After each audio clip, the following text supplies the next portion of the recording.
Hi everyone, thank you so much for joining us today. My name is Aanchal Shankar. I'm a final year medical student, so I'd like to welcome now Dr. Archana to have the Q&A session. Hi everyone, I'm Dr. Archana Koirala and I'm an infectious diseases specialist, paediatrician, but also a mum of 2 kids that attend school. And I'm here today to answer all your questions that you have around COVID-19 and the COVID-19 vaccine. So our first question from our students is that where has this coronavirus actually come from, Archana? Well, the virus that causes COVID-19 is a part of a group of viruses that can cause chest infections, upper respiratory tract infections, so infections of your nose and your throat, and your tummy sometimes as well. It's present not only in humans across the globe, but also in many different animals. We think that this virus may have originated in bats and may have gotten into another animal before coming into humans. It's really important that we understand the viruses as we, encroach in other habitats and new viruses can originate. And then how did it come all the way here to Sydney, Australia? Well, with globalizations and travel, humans can be in one place one day and a totally different part of the globe another day. And viruses are pretty good at, hitching a ride as well, so they can come within the humans and get transported from one country to another in a very short period of time. And I guess we've all heard about the vaccine and how that's part of our strategy of getting out of this pandemic, but what is in this vaccine? So the vaccine, there are 2 different types of vaccines that are registered in Australia. One is a vaccine that contains what we call the mRNA. So that's the part of the genetic code that transforms into what we call a protein, the spike protein. And the spike protein is a really important protein for the virus because it's the protein that can claw onto your cell and open your cell and enter your body. And so what this vaccine does is that it creates that protein so that you yourself, your immune system, can learn how to combat that protein, how to engulf it, so that, when you are faced with the real virus that you've already studied. And I always give the example of, for example, you're studying for your HSC or your VCE, if you're in another state. And it's really important that you study one chapter at a time. For example, in mathematics, like I did mathematics when I was in year 12, and it's really important that we learn, for example, trigonometry, you learn sine, cos, before being able to perform in an exam. And if you've practiced on a couple of problems before you get the real thing, then really the exam would be a piece of cake. And that's the same for the virus. If the immune system learns how to get rid of the virus, how the virus ticks, then when you get the real thing, they're already got their ammunition. That sounds like a really good idea, Archana. But what are the side effects of this vaccine, especially for young people? Well, the side effects of, as with all medicines and things we do, there are always side effects to things. The most common side effects with these vaccines is that you feel a bit run down after you've had it. And that's okay, because your immune system is activated and it's learning how to combat the virus. And so you get a bit of a fever, you feel a bit unwell, you feel like a bit crook, and that's the perfect time to just lay in bed, watch your favorite Netflix show and chill. We also know that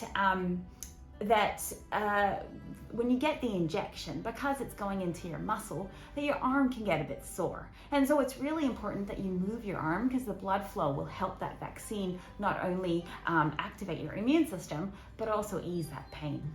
Are there any rarer side effects that I should be worried about with this vaccine? Yeah, sure. Like with all medicines and medical care, there will always side effects to things. Now, overall, this vaccine is very safe, and millions and billions of people have had this vaccine. In terms of more rare side effects, some young people can experience a bit of chest pain, and that chest pain may be due to an inflammation of your heart muscle called myocarditis, or inflammation of the casing around your heart muscle, which is called pericarditis. It is usually very mild, but can occur up to 7 days after having a vaccine.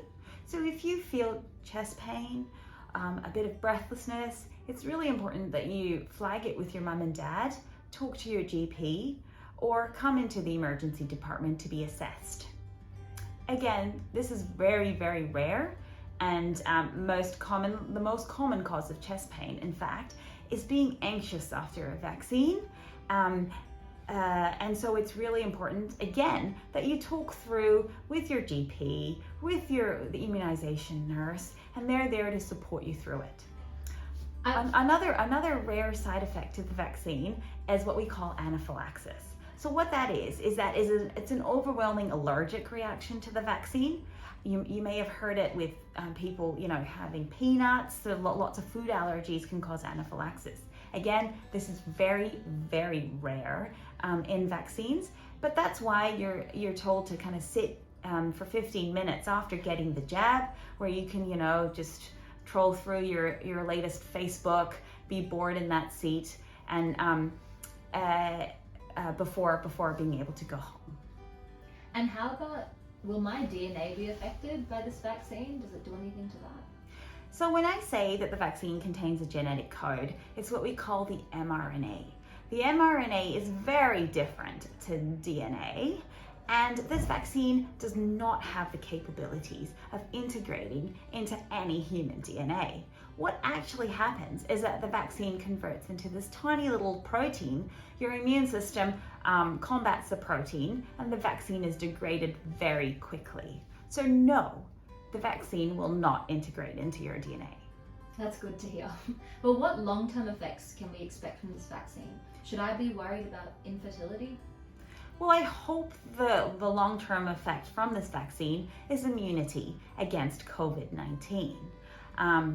In terms of fertility, we know that the vaccine does not cause infertility, neither in women nor in men. Lots and lots of women and men have become pregnant and become fathers to babies after having the COVID-19 vaccine. What we do know is that COVID-19 itself can cause severe infection in pregnant women, and so it's really important that women get the jab to not only protect themselves but also protect their babies.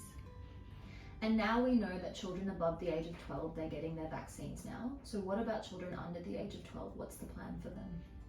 So for the vaccines in Australia are registered from children aged 12 and above. And this is because we've got data on how the vaccine affects your immune system within this age group. Now, recently, there's been some press release around a vaccine trial in age 5 to 11, and we're just waiting for the data to come out. The data will then be reviewed by regulators. In Australia, that's the Therapeutic Goods Administration, or what we call the TGA. And they will have a good look at the data, review the effect, the effect of the vaccine, and also the likelihood of side effects. And then once that is assessed, there will be consideration of a vaccine rollout. Now, the most important thing to protect your younger siblings is really to vaccinate yourselves and your family, because if you don't get infected with the vaccine, you can't transmit it to them. And will we have to get this vaccine every year, just like the flu vaccine? I really can't answer that question at the moment. The coronavirus is what we call an RNA virus, which is similar to the flu virus, and in that it can actually mutate quite often. And so, we're now combating the Delta variant, and there have been other variants previously as well. And so really we'll just analyze the data in terms of the effectiveness of the vaccine to the current situation, review months later, and see if we need an additional dose of the vaccine, whether that be one additional dose or an annual dose. And what if I don't decide to get vaccinated in the end? What are the side effects for me? So if you don't get vaccinated, really you can't have side effects from the vaccine. However, it puts you at risk of getting COVID-19. Now, the majority of young people get mild disease, but the problem is that even when you don't have symptoms, there is a likelihood that you can transmit the virus to vulnerable people who are immune compromised, so they don't have a functioning immune system, or they're older and we know that they're at a higher risk of hospitalization, intensive care, and death from the virus. And so it is your decision to be vaccinated, but by vaccinating, you're not only protecting yourself, you're also protecting your loved ones. So for those who are going into the vaccination room soon, how can they better prepare for themselves, and does the vaccine hurt?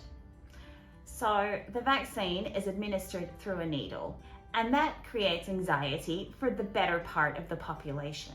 I'd actually be quite worried if people came to me and said, "Oh, I'm really excited that a needle will be jabbed into my arm," because that just seems a bit weird. So yes, the vaccine will cause a very slight jab. You've probably had a flu vaccine in the past. And you know, when you were very young as a baby, you had way more vaccines than these. So I know that, you know, you can tolerate that through it. Vaccines can also cause a lot of anxiety in young people, and again, that's very normal. And that's why it's really important that we are having this conversation, that you chat with your peers, see how they went, talk to your GP, and talk to your family about this. Thank you so much for your time, Archana. I know I feel way more at ease about getting this vaccination, and I hope our viewers do too.